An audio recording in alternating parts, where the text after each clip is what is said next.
नमस्कार दोस्तों, हमारे YouTube channel Sanwal classes for Uttarakhand में आप सभी का हार्दिक स्वागत है। दोस्तों, ये चल रही है हमारी उत्तराखंड पुलिस रिटर्न एग्जाम के लिए विशेष सीरीज और इस सीरीज में हम प्रत्येक दिन उत्तराखंड और हिंदी से संबंधित 70 महत्वपूर्ण प्रश्नों पर चर्चा करते हैं। तो आइए प्रारंभ करते हैं। आज का पहला प्रश्न हमारा कि राज्य चिन्ह में मुंडकोपनिषद से लिया गया वाक्य है। तो राज्य चिन्ह में, उत्तराखंड के राज्य चिन्ह में मुंडकोपनिषद से लिया गया वाक्य कौन सा है? तो ये वाक्य है सत्यमेव जयते।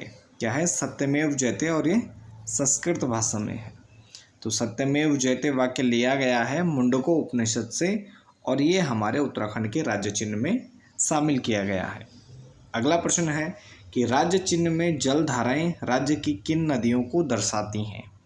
तो राज्य चिन्ह में जो जलधाराएं हैं वह राज्य की गंगा, यमुना, रामगंगा, पश्चिमी रामगंगा और काली जो प्रमुख हमारी नदियां हैं, तो इनको दर्शाती हैं। राज्य चिन्ह में जो 4 जलधाराएं हमें देखने को मिलती हैं। अगला प्रश्न है कि राज्य गीत चयन समिति के अध्यक्ष कौन थे? तो राज्य गीत चयन समिति के अध्यक्ष थे लक्ष्मण सिंह बटोही। कौन थे? लक्ष्मण सिंह बटोही थे राज्य गीत चयन समिति के अध्यक्ष। अगला प्रश्न है कि उत्तराखंड का जो राज्य गीत है वह लिखा गया है। तो उत्तराखंड का राज्य गीत लिखा है हेमंत बिष्ट द्वारा और इसको गाने का जो समय है वह 9 मिनट निर्धारित किया गया है। तो 9 मिनट में इसे गाना होता है। अगला प्रश्न है कि कस्तूरी मृग किस परिवार का सदस्य है? तो कस्तूरी मृग है अंगुलोटा कुल व मौसरे परिवार का सदस्य है कस्तूरी मृग। तो कस्तूरी मृग किस परिवार का सदस्य है? अंगुलोटा कुल और मौसरे का। अगला प्रश्न है कि कस्तूरी मृग अधिक संख्या में पाए जाते हैं। तो कस्तूरी मृग अधिक संख्या में पाए जाते हैं केदारनाथ, फूलों की घाटी, पिथौरागढ़ और उत्तरकाशी में। तो यह जो कस्तूरी मृग है तो ये अधिक संख्या में कहाँ कहाँ पाए जाते हैं? जो प्रमुख क्षेत्र हैं केदारनाथ, फूलों की घाटी, पिथौरागढ़ और उत्तरकाशी जिले में कस्तूरी मृग अधिक संख्या में पाए जाते हैं। अगला प्रश्न है हमारा कि महरूड़ी कस्तूरी मृग अनुसंधान केंद्र की स्थापना कब की गई? तो महरूड़ी कस्तूरी मृग अनुसंधान केंद्र की स्थापना की गई 1977 में। और ये कहाँ स्थित है? तो ये स्थित है बागेश्वर में। तो महरूड़ी कस्तूरी मृग अनुसंधान केंद्र की स्थापना 1977 और स्थापित है बागेश्वर में। अगला प्रश्न है कि बुरांस वृक्ष को संरक्षित वृक्ष कब घोषित किया गया? तो बुरांस वृक्ष को संरक्षित वृक्ष घोषित किया गया वन अधिनियम 1974 के अंतर्गत। तो वन अधिनियम 1974 के अंतर्गत बुरांस को संरक्षित वृक्ष घोषित किया गया है। अगला प्रश्न है कि मोनाल पक्षी राज्य के किस ऊंचाई वाले क्षेत्रों में पाया जाता है? तो मोनाल जो हमारा राज्य पक्षी है उत्तराखंड का, यह 2500 से 5000 मीटर की ऊंचाई पर पाया जाने वाला पक्षी है। तो 2500 से 5000 मीटर की ऊंचाई पर पाया जाता है मोनाल पक्षी। अगला प्रश्न है कि हिमालय पक्षियों का सिरमौर कहे जाने वाले मोनाल को कब संरक्षित किया गया?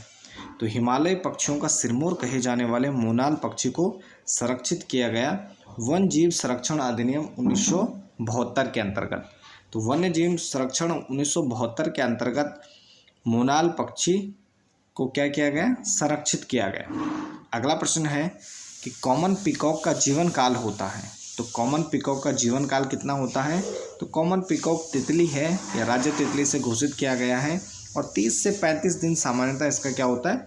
जीवन काल होता है 30 से 35 दिन। तो 1 महीना लगभग क्या होता है? कॉमन पीकॉक नामक जो राज्य तितली है इसका जीवन काल होता है। अगला प्रश्न है कि बटरफ्लाई पार्क कहाँ खोला गया है? तो उत्तराखंड में बटरफ्लाई पार्क खोला गया है लच्छीवाला देहरादून में और यह 2016 में यह बटरफ्लाई पार्क बनाया गया। तो लच्छीवाला देहरादून में 2016 में बटरफ्लाई पार्क खोला गया। अगला प्रश्न है राज्य में ढोल सागर के ज्ञाता माने जाते हैं। तो राज्य में ढोल सागर के ज्ञाता माने जाते हैं उत्तम दास जी। तो उत्तम दास को राज्य में ढोल सागर का इकलौता ज्ञाता माना जाता है। अगला प्रश्न है कि मोर ध्वज में उत्खनन का कार्य कब व किसके द्वारा किया गया? तो मोर ध्वज में उत्खनन का कार्य ये किया गया 1877 ईस्वी में एम मरखम के द्वारा मोरध्वज में उत्खनन का कार्य किया गया। तो 1887 में एम मरखम द्वारा मोरध्वज में उत्खनन का कार्य किया गया। अगला प्रश्न है हमारा कि कसार देवी मंदिर कहाँ स्थित है। तो कसार देवी मंदिर स्थित है कश्यप पहाड़ी, और ये पहाड़ी स्थित है अल्मोड़ा जिले में। तो कसार देवी मंदिर स्थित है कश्यप पहाड़ी, अल्मोड़ा पर। अगला प्रश्न है कि महासम संस्कृत की आकृतियों की खोज कब और किसके द्वारा की गई। तो महासम संस्कृत से संबंधित आकृतियों की खोज ये की गई 1877 में और रिवेट कार्नाक के द्वारा की गई। तो 1877 में रिवेट कार्नाक के द्वारा महासम संस्कृतियों की आकृतियों की खोज उत्तराखंड में की गई। अगला प्रश्न हमारा कि कोल या मुंड जाति को भारत या हिमालयी क्षेत्र की प्राचीनतम जाति मानते हैं। तो कोल या मुंड नामक जाति को भारत या हिमालय क्षेत्र की प्राचीनतम जाति मानते हैं। तो ये इतिहासकार हैं शिव प्रसाद डबराल। तो कौन मानते हैं इनको? शिव प्रसाद डबराल, जिनको चारण के नाम से जाना जाता है। तो ये कोल या मुंड जाति को भारत व हिमालय की प्राचीनतम जातियों में से एक मानते हैं। अगला प्रश्न है कि किरातों का वर्णन मिलता है। किरात क्या है? एक प्राचीन जनजाति है और इनका वर्णन मिलता है कालिदास के रघुवंश नामक महाकाव्य में। तो कालिदास का रघुवंश नामक महाकाव्य है जिसमें किरातों का वर्णन मिलता है। अगला प्रश्न है खसों में प्रचलित प्रथा है। तो घर जवाई प्रथा एवं पशु बलि प्रथा क्या है? खसों में प्राचीन समय में विद्यमान थी।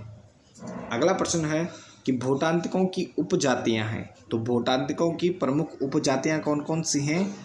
तो भोटिया जनजाति की प्रमुख उपजातियां हैं गरब्याल, टोलिया, पांगती, दताल व गुंजियाल। तो गरब्याल, टोलिया, पांगती, दताल और गुंजियाल क्या हैं? भोटांतिकों की प्रमुख उपजातियां हैं। अगला प्रश्न है कि भोटांतिकों के समूह को स्थानीय भाषा में कहा जाता है। तो भोटांतिकों के समूह को स्थानीय भाषा में क्या कहा जाता है? तो इनको कुंच कहा जाता है।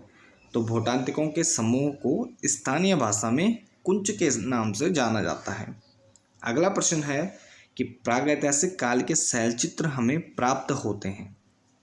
तो प्रागैतिहासिक काल के शैलचित्र कालामाटी और मनला पैनाली नामक स्थान से प्राप्त होते हैं अल्मोड़ा में। इसके अलावा अन्य स्थानों से भी होते हैं, लेकिन कालामाटी और मल्ला पैनाली नामक स्थानों से होते हैं अल्मोड़ा से। अगला प्रश्न है कि नीले रंग से चित्रित शैलचित्र हमें प्राप्त हुए हैं। तो नीले रंग से चित्रित शैलचित्र प्राप्त हुए हैं यमुना घाटी स्थित हुडली नामक ये स्थान है यमुना घाटी में, और ये उत्तरकाशी जिले में स्थित है। तो हुडली नामक स्थान है यमुना घाटी में, उत्तरकाशी जिले में, जहाँ से हमें नीले रंग के शैलचित्र प्राप्त होते हैं। अगला प्रश्न है हमारा कि हल्के सफ़ेद रंग से चित्रित हथियार एवं पशुओं के शैलचित्र हमें कहाँ से प्राप्त हुए हैं। तो हल्के सफ़ेद रंग से चित्रित जो हथियार एवं पशुओं के शैलचित्र हमें प्राप्त होते हैं, तो ये होते हैं किमनी गांव चमोली, और यह जो किमनी गांव है यह थराली के पास पिंडर नदी घाटी में स्थित गांव है। तो पिंडर अलकनंदा की सहायक नदी है, तो पिंडर नदी घाटी में स्थित है किमनी गांव, और यहाँ से हमें प्राप्त होते हैं हल्के सफ़ेद रंग से चित्रित हथियार एवं पशुओं के शैलचित्र। अगला प्रश्न है कि अल्मोड़ा के सानड़ा व बसेड़ी गांव से दो प्रकार के शवाधान प्राप्त हुए हैं। तो अल्मोड़ा के सानड़ा व बसेड़ी गांव से दो प्रकार के शवाधान हमें प्राप्त होते हैं, और ये हैं शिष्ट एवं अन्न बैरियल। तो शिष्ट एवं अन्न बैरियल नामक जो दो प्रकार के शवाधान हैं वो हमें अल्मोड़ा के सानड़ा और बसेड़ी गांव से प्राप्त होते हैं। अगला प्रश्न है कि कत्थई रंग की मानवाकृति प्राप्त हुई है। तो कत्थई रंग की मानवाकृति हमें प्राप्त होती है पेटसाल से। कहाँ से प्राप्त होती है? पेटसाल, अल्मोड़ा से हमें कत्थई रंग की मानवाकृति हमें प्राप्त होती है। अगला प्रश्न है कि बनकोट के ताम्र आकृतियों की खोज हुई। तो बनकोट में हमें ताम्र आकृतियाँ प्राप्त होती हैं और इनकी खोज होती है 1989 में। तो 1989 में बनकोट से ताम्र आकृतियों की खोज की जाती है। अगला प्रश्न है कि आद्य ऐतिहासिक काल के प्रमुख स्रोत हैं। तो आद्य ऐतिहासिक काल के प्रमुख स्रोत कौन से हैं? तो ये हैं पौराणिक ग्रंथ। तो जो आद्य ऐतिहासिक काल है तो इसके समय क्या है, पौराणिक ग्रंथों से हमें जानकारी प्राप्त होती है। अगला प्रश्न है कि स्कंद पुराण में कितने हिमालयी खंडों का वर्णन मिलता है? तो स्कंद पुराण में हमें 5 हिमालयी खंडों का वर्णन मिलता है, जिसमें नेपाल, केदारखंड, मानसखंड, कश्मीर और जालंधर खंड क्या है, प्रमुख हैं। अगर उत्तराखंड की बात करें तो केदारखंड और मानसखंड का संबंध है उत्तराखंड से।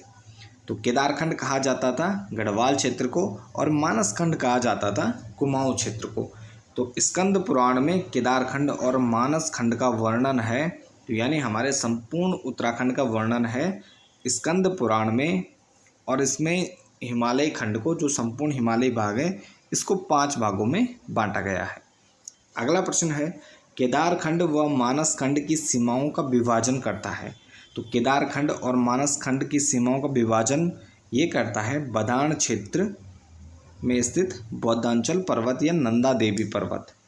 तो नंदा देवी पर्वत क्या करता है, केदारखंड और मानसखंड की सीमाओं का विभाजन करता है, दोनों को बांटता है। तो नंदा देवी के पूर्वी भाग में है मानसखंड और पश्चिमी भाग में है केदारखंड। तो नंदा देवी पर्वत क्या है, दोनों का विभाजन करता है, सीमा रेखा बनाता है। अगला प्रश्न है कि वशिष्ठ गुफा, वशिष्ठ कुंड एवं वशिष्ठ आश्रम स्थित है। तो वशिष्ठ गुफा, वशिष्ठ कुंड एवं वशिष्ठ आश्रम स्थित है हिमयाण पट्टी स्थित बिशोन पर्वत पर टिहरी जिले में। तो वशिष्ठ गुफा हो या वशिष्ठ कुंड हो या वशिष्ठ आश्रम हो, तो गुरु वशिष्ठ से संबंधित जितने भी स्थान हैं, गुफा हैं, कुंड हैं, तो ये कहाँ हैं, तो ये मुख्यतः टिहरी में है। तो हिमयाण पट्टी है, वहाँ पर बिशोन नामक पर्वत स्थित है, तो यहाँ पर वशिष्ठ गुफा, कुंड और वशिष्ठ आश्रम स्थित है। अगला प्रश्न है कि कण्वाश्रम में जन्म हुआ था। तो कण्वाश्रम में जन्म हुआ था चक्रवर्ती सम्राट राजा भरत का। तो इन्हीं के नाम पे हमारे देश का नाम भारत माना जाता है। तो चक्रवर्ती सम्राट राजा भरत का जन्म होता है कण्वाश्रम में। अगला प्रश्न है कि ब्रह्म एवं वायु पुराण के अनुसार कुमाऊं क्षेत्र में कौन सी जातियां निवास करती थी? तो ब्रह्म एवं वायु पुराण के अनुसार कुमाऊं के क्षेत्र में यानी मानस खंड के क्षेत्र में किरात, गंधर्व, किन्नर, यक्ष, नाग एवं विद्याधर जातियां क्या हैं, प्रमुख रूप से यहाँ पर निवास करती थी ब्रह्म एवं वायु पुराण के अनुसार। अगला प्रश्न है कि कालसी शिलालेख की खोज कब व किसने की? तो कालसी शिलालेख ये मौर्यों से संबंधित शिलालेख है। तो कालसी शिलालेख की खोज मिस्टर फॉरेस्ट द्वारा 1860 ईस्वी में की गई। तो मिस्टर फॉरेस्ट द्वारा 1860 ईस्वी में कालसी शिलालेख की खोज की गई और ये सम्राट अशोक का शिलालेख है। तो कालसी शिलालेख सम्राट अशोक द्वारा स्थापित किया गया था। अगला प्रश्न है कि अमोघ भूत की रजत एवं ताम्र मुद्राएं हमें कहाँ से प्राप्त होती हैं? तो अमोघ भूत की रजत एवं ताम्र मुद्राएं हमें प्राप्त होती हैं पश्चिम में ब्यास से लेकर यानी ब्यास नदी से लेकर अलकनंदा तक। तो ब्यास नदी से लेकर अलकनंदा तक तथा दक्षिण में सुनेत से बेहद तक क्या होती हैं, हमें अमोघ भूत की ताम्र मुद्राएं प्राप्त होती हैं। और अमोघ भूत क्या हैं, कुनिंद वंश के सबसे महान शासक माने जाते हैं अमोघ भूति। इनकी रजत और ताम्र मुद्राएं उत्तराखंड व उससे बाहर भी विभिन्न स्थानों से हमें प्राप्त होती हैं। अगला प्रश्न है कि अमोघ भूत की मुद्राओं में अंकन किया गया है। तो अमोघ भूत की मुद्राओं में अंकन किया गया था देवी और मृग का। तो देवी और मृग का क्या है, अंकन किया गया है अमोघ भूत की मुद्राओं पर। अगला प्रश्न है कि मोर्फोलॉजी ऑफ कुनिंदा कोइंस। तो मोर्फोलॉजी ऑफ कुनिंदा कोइंस नामक पुस्तक के रचनाकार हैं। तो मोर्फोलॉजी ऑफ कुनिंदा कोइंस नामक पुस्तक के रचनाकार कौन कौन हैं? तो MP जोशी हैं। तो MP जोशी द्वारा मोर्फोलॉजी ऑफ कुनिंदा कोइंस नामक पुस्तक लिखी गई है। अगला प्रश्न है हमारा कि गोविशाण सिक्कों की खोज कब व किसने की? तो गोविशाण सिक्कों की खोज 1960 ईस्वी में KP नौटियाल के द्वारा की जाती है। तो गोविशाण कि सिक्कों की खोज किसने की? 1960 में केपी नौटियाल द्वारा। अगले प्रश्न की ओर बढ़ते हैं। अगला प्रश्न हमारा कि यदुवीय शासकों के सिक्के हमें प्राप्त होते हैं। तो यदुवीय शासकों के सिक्के हमें द्वि और त्रिमुद्रा लेख यानी 2 और 3 मुद्रा लेख वाले हमें प्राप्त होते हैं, जिनमें 2 या 3 मुद्रा लेख छपे हुए हैं। तो इस प्रकार के सिक्के हमें यदुवीय शासकों के प्राप्त होते हैं। अगला प्रश्न है कि तालेश्वर ताम्रपत्र की खोज हुई। तो तालेश्वर ताम्रपत्र की खोज होती है 1915 ईस्वी में। कब होती है? 1915 ईस्वी। अगला प्रश्न है कि तालेश्वर जो ताम्रपत्र हमें 1915 में प्राप्त होता है, यह किस भाषा व लिपि में अंकित है? तो तालेश्वर ताम्रपत्र की भाषा है संस्कृत भाषा एवं गुप्त ब्राह्मी लिपि क्या है? इसमें प्रयोग किया गया है। तो गुप्त ब्राह्मी लिपि में संस्कृत भाषा में इसमें अंकित की गई है या इसका अंकन किया गया है। अगला प्रश्न है कि पौरव काल में 2 तरह की भूमि का पता चलता है। तो पौरव काल में 2 तरह की भूमि देखने को मिलती है, जिसमें केदार और सारी भूमि। तो इसमें केदार भूमि और सारी भूमि हमें देखने को मिलती है। अगला प्रश्न है कि चमोली के किस गांव से पाषाणकालीन समाधान खोजे गए? तो चमोली के मलारी गांव से 1956 में शिव प्रसाद डबराल चारण के द्वारा पाषाणकालीन समाधानों की खोज की गई। तो चमोली के मलारी गांव से पाषाणकालीन समाधानों की खोज की जाती है 1956 ईस्वी में। और ये क्या है? यह उत्तराखंड और तिब्बत सीमा पर बसा एक गांव है। अगला प्रश्न है कि छागलेश वंश की प्रशस्ति प्राप्त हुई। तो छागलेश वंश की प्रशस्ति हमें प्राप्त होती है लाखामंडल से। और लाखामंडल कहाँ स्थित है? यह देहरादून में स्थित है। तो छागलेश की वंश की प्रशस्ति हमें प्राप्त होती है लाखामंडल से। अगला प्रश्न है कि पुरातात्विक स्थल गढ़वाल की तलहटी क्षेत्र पर स्थित है। तो पुरातात्विक स्थल गढ़वाल की तलहटी क्षेत्र पर स्थित स्थल है मोरध्वज। तो मोरध्वज नामक स्थल क्या है? गढ़वाल की तलहटी पर स्थित है। अगला प्रश्न है कि गोपेश्वर व बाड़ाहाट के स्तंभ लेख हैं। तो गोपेश्वर और बाड़ाहाट के स्तंभ लेख हैं 6वीं सदी के। तो 6वीं सदी के गोपेश्वर और बाड़ाहाट के क्या हैं? स्तंभ लेख हमें प्राप्त होते हैं। अगला प्रश्न है कि सलोड़ादित्य वंश की स्थापना किसने की थी? तो सलोड़ादित्य वंश की स्थापना की थी इच्छरदेव ने। किसने की?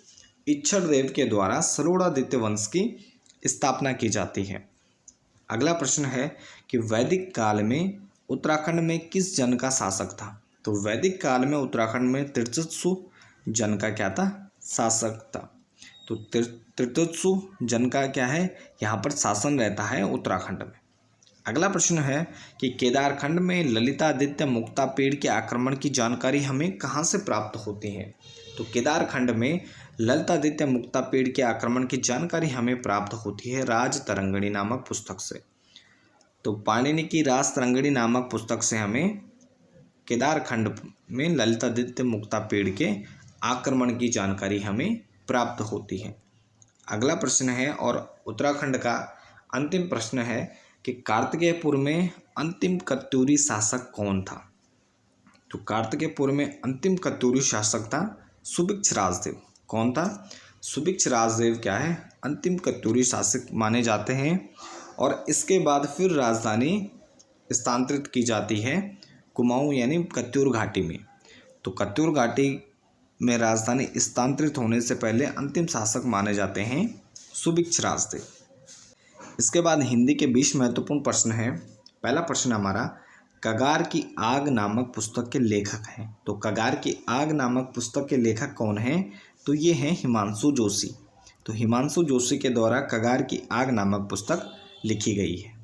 अगला प्रश्न है कि बुनाई शब्द में प्रयुक्त परित्यय है। तो परित्यय लगता है बाद में और उपसर्ग लगता है शब्द के पहले।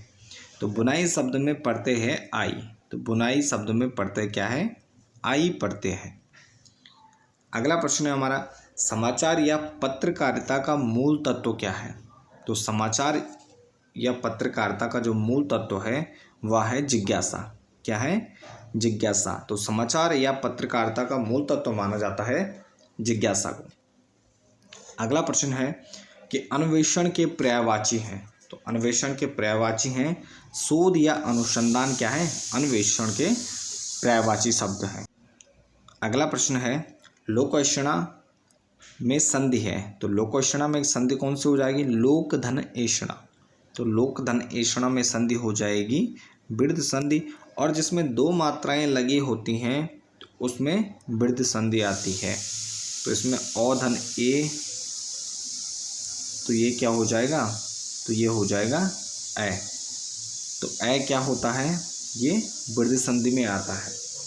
तो औ प्लस ए क्या है? ये बिर्ध संधि मानी जाती है। तो इसमें बिर्ध संधि आती है। तो आपको क्या ध्यान रखना है कि जिसमें दो मात्राएं लगी होंगी तो उसमें बिर्ध संधि होगी, यानी ए आएगा।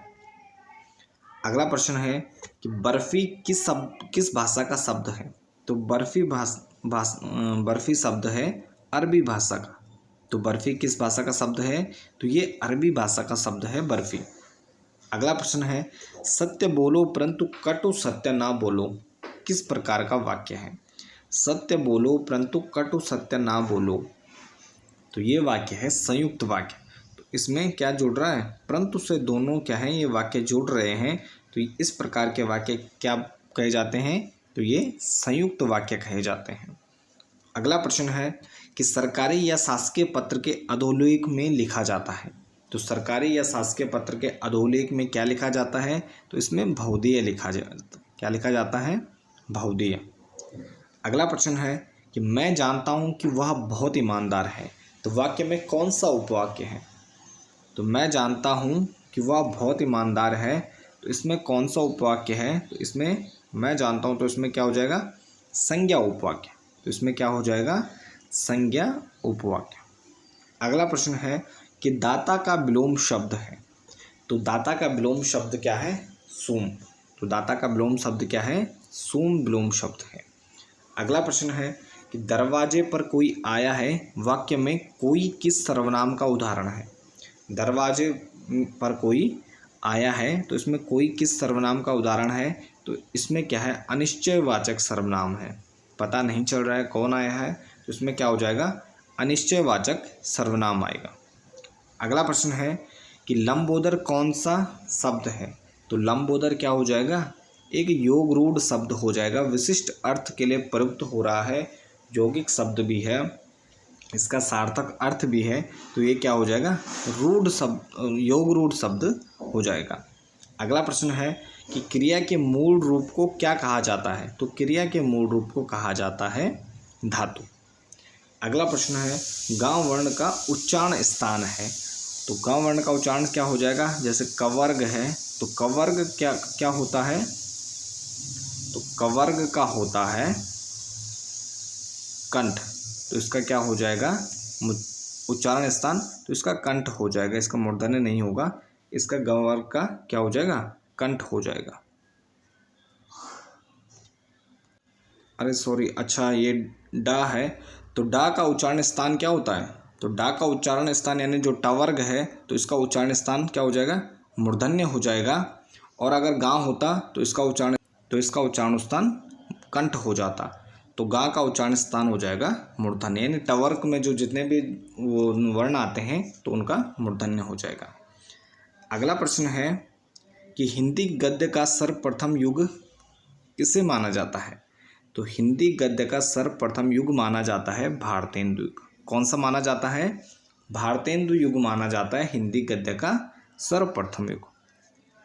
अगला प्रश्न है कि प्रेम सागर किसका एक सर्वाधिक प्रसिद्ध ग्रंथ है? तो प्रेम सागर नामक जो प्रसिद्ध ग्रंथ है ये लल्लू लाल जी का है, प्रेम सागर। अगला प्रश्न है कि अभिमानी का विलोम शब्द होगा। तो अभिमानी का विलोम शब्द क्या होगा? तो अभिमानी का विलोम शब्द होगा निर्भिमानी। तो निर्भिमानी क्या हो जाएगा? अभिमानी का विलोम शब्द। अगला प्रश्न है कि निर्दय में समास होगा। तो निर्दय में कौन सा समास होगा? तो इसमें क्या हो जाएगा? बहुब्रीहि समास हो जाएगा, बहुब्रीहि समास होगा निर्दय में। अगला प्रश्न है कि इत्यादि शब्द में कौन सी संधि है? तो इति धन आदि। तो इत्यादि क्या है? या आ रहा है, तो इसमें क्या हो जाएगा, यण संधि हो जाएगी। या रा ला वा जिसमें आते हैं तो उसमें क्या होता है, यण संधि हो जाएगी। इति धन आदि। अगला प्रश्न है कि, और हमारा ये आज के सीरीज का अंतिम प्रश्न है कि बिजली का पर्यायवाची है। तो बिजली का पर्यायवाची है बिजुरी या चपला। तो बिजली के पर्यायवाची शब्द क्या हैं, बिजुरी या चपला क्या हैं, बिजली के पर्यायवाची शब्द हैं। तो ये थे हमारे आज के 70 महत्वपूर्ण प्रश्न। तो इसके साथ इस वीडियो को यहीं पर समाप्त करते हैं। बाकी बने रहें आप चैनल के साथ। धन्यवाद।